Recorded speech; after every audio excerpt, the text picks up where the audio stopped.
you'll see that only 7.3% of high school athletes go on and play at the NCAA level. Hey team, Alex Swinson here. Hey, thanks again for joining me. And if you're new to my channel, I'm a former Division I college coach, scout, and recruiter with 11 years of experience. And now I'm here to help you or your son play at the next level. And in today's video, the topic we're covering might be a little controversial. Depends on how you look at it, but I would love to hear any questions or comments you have down below. And the purpose of this video is for me to shine the things that are maybe overrated at the Division I level and definitely underrated at the Division I level, Division II level, Division III level, JUCO, NAIA, all of those things. Because I'm a former Division I coach and player, and I love Division I, but I love all of the levels because of all of these things that we're going to be covering today. And I'm going to throw some stats out there that's going to help as well as we go through. So if you get anything from this video, please smash that like button and subscribe to my channel. I put out a weekly video on recruiting and how to get better on and off the field. All right, let's dive into it. The first thing that I want to make sure that I shine a light on is if you make it to the next level at any of the levels, that is amazing. You're part of the very small percentage of high school athletes that make it to the next level. And the thought process out there with some, not all, but some student athletes and frankly parents that have, if you don't make it Division I, somehow you're lesser of an athlete, a student, or even person. That is just flat out wrong. And again, I want to make sure that we're looking at this the right way, and again, shine the light of all the benefits that, and major benefits, life-changing benefits that you get at all of these levels, D1, D2, D3, NAIA schools, and JUCOs. We're going to shine a light on that. And the thing is, this is the argument. I know and understand that people want to go Division I, and this is the argument that they have when I talk to these parents and student athletes is, I want to play at the highest level that I possibly can. Absolutely. I want you to go to Division I. I want you to shoot for Division I. But we also have to be realistic where we're at amongst all the other high school athletes and what coaches are looking for. So if I pull up the statistics here, which I will on the screen right here, and you'll see that only 7.3% of high school athletes go on and play at the NCAA level. And I would say it's probably around 9.5% that of all the 5 divisions. So that includes now NAIA and junior college. So it's about 9.5%. So about again, 9.5 or 90.5% do not make it at the next level, okay? And you'll see that 2.2% of high school athletes make it Division I, 2.2 Division II, and 2.9 at Division III. So it's about, where do I fit in here? And then we can go into, hey, there's probably about another 2%, 2.5% from junior college and AI, okay? So again, it's finding the fit and seeing where it's realistic for you and finding that good college fit from there. Then if we go even into a little bit more, I know that people are like, hey, I want to go and play professionally. And I want you to strive for these big goals, okay? But I also want to understand what's realistic and what's might not be realistic, frankly, okay? Because not everybody's going to play at the pro level in MLB. Most are not going to be playing. So out of the NCAA players, about 9.9% are going to go on and play. So 90% of college players are not going to play pro ball. And that number is actually going down because this is in 2019. This is when the draft was still at 40-ish rounds. And now we're going to be around 20 rounds, give or take. So you can cut that in half, frankly. That's about half. Now 6% of NCAA players will play at the next level. So what is my point in saying all this, okay? So if your argument is, I want to play at the highest level, great, I want you to play at the highest level. Now it's finding the fit and being realistic where that is and getting a true evaluation. But what are you trying to get out of this experience, okay? What are you trying to get out of this experience? Because this is the main thing. This is an experience.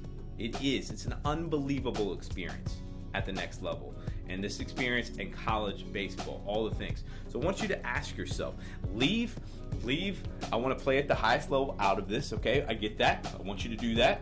But what are you trying to get out of this experience as a college athlete? Think about that for a second. So I'm going to give you an answer that I think I would have given if I was in high school and somebody would have asked me this question, okay? And I'm going to ask the question a little bit differently just to solidify my point a little bit more. And the question is, if I were to ask my old self in high school again, why do you want to play at the Division I level? And if I'm being truly honest with you, I think I would have said status, of what people thought of me, the status that it would give me. And I wouldn't have said all the things that I'm about to cover here. I truly believe I was kind of immature, but I didn't have anybody kind of bring this up. And now a hindsight, all right, hindsight's 2020, and the reason why I'm doing this is to kind of give you that insight right now as a student athlete watching this, or a parent possibly watching this, that they can convey to the student athlete.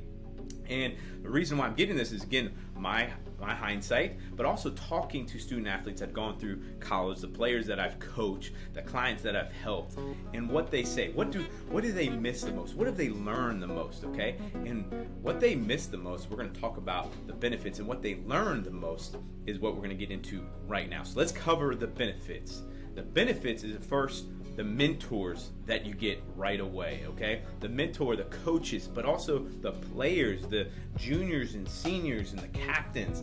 When you get into the freshman year, when you get into college, okay, you have mentors right away. Most guys get taken underneath someone's wing. Definitely the coaches, but also the players. And those guys are just as impactful as the coaches, the players are, as I will. The relationships that you get, okay? The relationships that you get some of them are going to last a lifetime. I have several friends right now that I've been to weddings, raising kids with, in the sense of as a friend, and talking about fatherhood and all of that, talking to their wives and hanging out with them.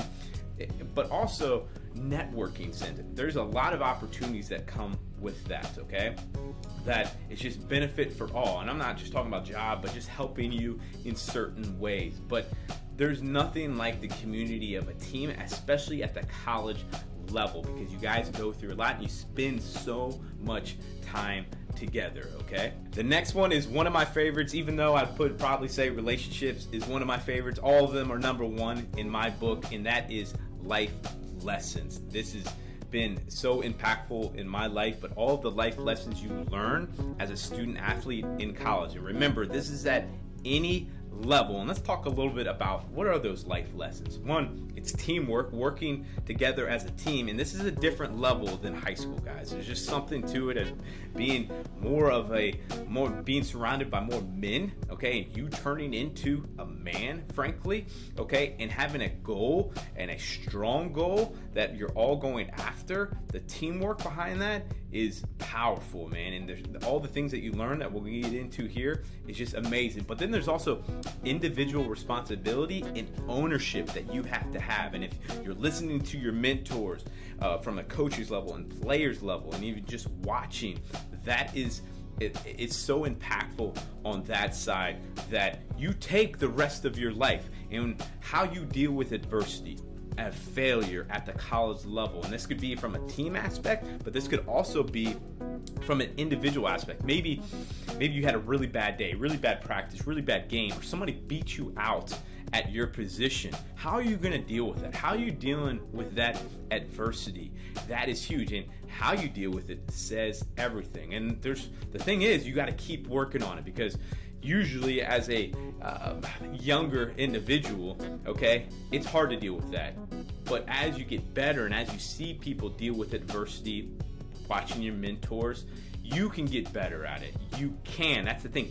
You can get better at it if you work it. But the thing is, some people take it they don't intentionally work on dealing with adversity, dealing with failure. Leadership is huge that you learn at the college level, because there's going to be situations at the college level that you're going to be put in at a leadership role, whether you like it or not, and how you handle that role going forward.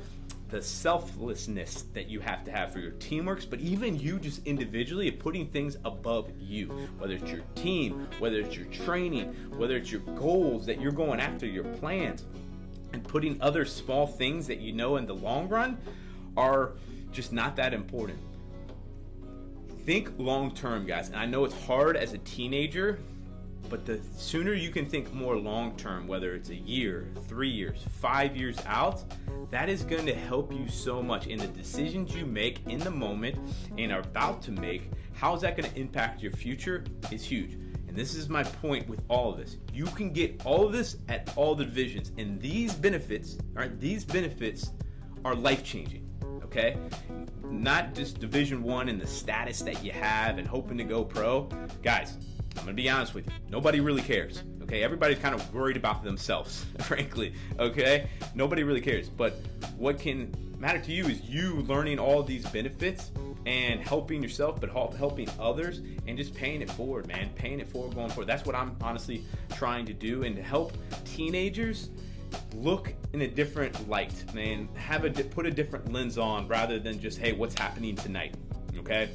That's what's a really big goal of mine, helping you through just going through trying to reach the next level. So would love to hear your comments.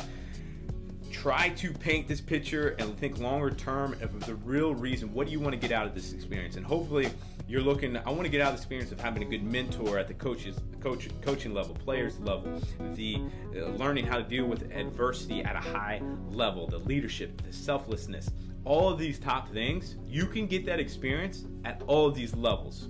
And I believe that's what you should be striving for. And of course, be the best player that you can be, etc. from there on and off the field. So let me know if you have any questions. I look forward to hearing from you, and I look forward to seeing you in the next video. Take care.